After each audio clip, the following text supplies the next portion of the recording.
Recent years में tech companies में large scales lay off हुए हैं। लेकिन असली प्रश्न ये है कि ले ऑफ के बाद में एम्प्लॉयज़ को मोटिवेटेड और प्रोडक्टिव कैसे रखा जाए। आज की इस वीडियो में हम माइक्रोसॉफ्ट कंपनी की एक रियल और trending HRM case study discuss करने वाले हैं जो हर एचआर एस्पिरेंट्स को समझनी बहुत ज़रूरी है। चलिए वीडियो स्टार्ट करते हैं और सबसे पहले हम बात करते हैं माइक्रोसॉफ्ट कंपनी के बैकग्राउंड पर। माइक्रोसॉफ्ट एक ग्लोबल मल्टीनेशनल टेक्नोलॉजी कंपनी है जो software, cloud computing, artificial intelligence और डिजिटल सॉल्यूशंस में वर्ल्ड लीडर मानी जाती है। कंपनी में वर्ल्ड वाइड लाखों एम्प्लॉयज़ काम करते हैं और माइक्रोसॉफ्ट अपने स्ट्रॉन्ग परफॉर्मेंस ड्रिवन कल्चर के लिए जानी जाती है। अगर इस केस स्टडी में हम इस कंपनी के एचआर चैलेंज की बात करें तो पोस्ट कोविड इकोनॉमिक स्लोडाउन और रीस्ट्रक्चरिंग के कारण माइक्रोसॉफ्ट जैसी टेक कंपनीज को ले ऑफ का डिसीजन लेना पड़ा। ले ऑफ के बाद माइक्रोसॉफ्ट के एचआर डिपार्टमेंट के पास में सबसे बड़ा चैलेंज था कि उनकी ऑर्गेनाइजेशन के एम्प्लॉय का मोरल बहुत कम होने लगा था। जॉब इनसिक्योरिटी और स्ट्रेस एम्प्लॉयज़ का बहुत ज़्यादा बढ़ने लगा था। परफॉर्मेंस और प्रोडक्टिविटी पर बहुत ज़्यादा नेगेटिव इफेक्ट होने लगा था। एचआर का बिगेस्ट कंसर्न था कि जो रिमेनिंग वर्कफोर्स है उनको कैसे स्टेबलाइज किया जाए। माइक्रोसॉफ्ट के एचआर डिपार्टमेंट ने क्लियर ऑब्जेक्टिव सेट किए, जिसमें सबसे पहला था एम्प्लॉयज़ की परफॉर्मेंस लेवल को मेंटेन करना। दूसरा था एम्प्लॉयज़ के ट्रस्ट और कॉन्फिडेंस को पुनः रीबिल्ड करना। तीसरा था ट्रांसपेरेंट और फेयर परफॉर्मेंस मैनेजमेंट सिस्टम को इम्प्लीमेंट करना। और लास्ट था हाई परफॉर्मेंस टैलेंट को रिटेन करना। इन सभी ऑब्जेक्टिव को पूरा करने के लिए माइक्रोसॉफ्ट ने कुछ एचआर स्ट्रेटजीज को अडॉप्ट किया। माइक्रोसॉफ्ट की सबसे पहली एचआर स्ट्रेटजी थी क्लियर परफॉर्मेंस एक्सपेक्टेशंस।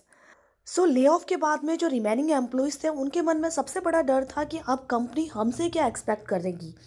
माइक्रोसॉफ्ट ने सबसे पहले इसी कन्फ्यूज़न को क्लियर किया और एचआर और मैनेजमेंट ने ओपनली कम्युनिकेशन किया कि कौन सी रोल फ्यूचर में इम्पॉर्टेंट होंगे, किन स्किल्स पर परफॉर्मेंस को जज किया जाएगा और हाई परफॉर्मेंस का मतलब क्या होगा।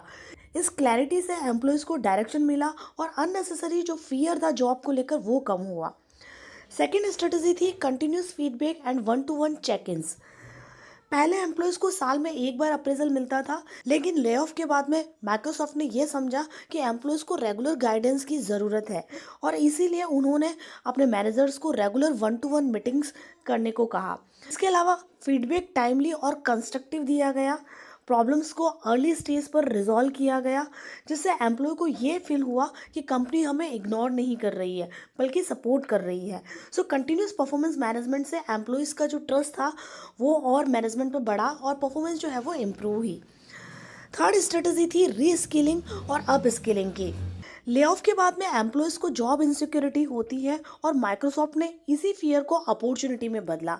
कंपनी ने एआई, क्लाउड, डिजिटल टूल्स पर ट्रेनिंग और प्रोग्राम शुरू किए, एम्प्लॉयज़ को फ्यूचर के स्किल्स के लिए रेडी किया।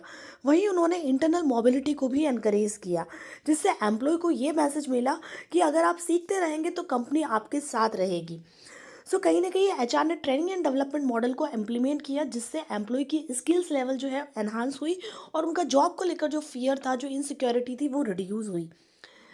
वही फोर्थ स्ट्रेटजी थी एम्प्लॉय वेलबींग और mental health support. Lay off सिर्फ प्रोफेशनल इशू नहीं होता है, ये इमोशनल स्ट्रेस भी क्रिएट करता है। माइक्रोसॉफ्ट ने इस रियलिटी को एक्सेप्ट किया और उन्होंने अपने एम्प्लॉयज़ के लिए मेंटल हेल्थ काउंसलिंग प्रोवाइड की, फ्लेक्सिबल वर्क ऑप्शंस अपने एम्प्लॉयज़ को दिया। इसके अलावा उन्होंने वर्कलोड बैलेंस पर फोकस भी किया। यहाँ पर एचआर ने साफ किया कि एम्प्लॉयज़ मशीन नहीं है बल्कि वो ह्यूमन है। यानी एम्प्लॉय वेलबिंग प्रोग्राम स्टार्ट करके उन्होंने अपने एम्प्लॉय के स्ट्रेस को रिड्यूस किया और उनका एंगेजमेंट बढ़ाया।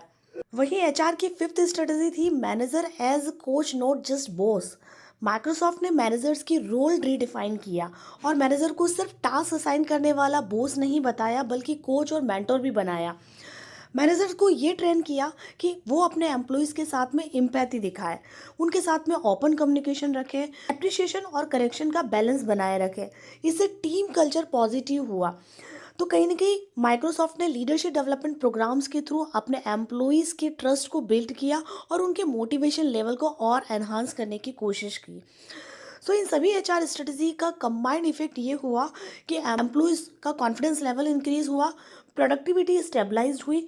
वहीं कंपनी जो क्राइसिस फेस कर रही थी उससे वो बाहर निकल आई और माइक्रोसॉफ्ट ने ये प्रूव किया कि स्ट्रॉन्ग एचआर स्ट्रेटजी कंपनी को क्राइसिस में भी संभाल सकती है।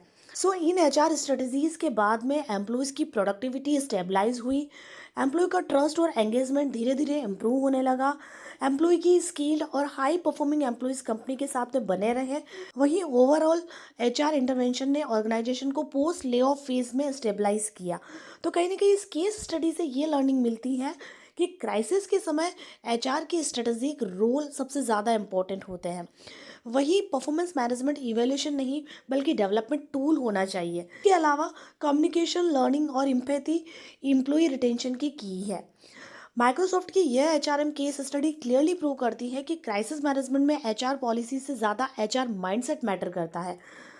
सो फ्रेंड्स, अगर ये वीडियो आपको यूज़फुल लगा हो तो प्लीज़ लाइक ज़रूर करें और अपने फ्रेंड्स को शेयर करें और चैनल को सब्सक्राइब करना ना भूलें।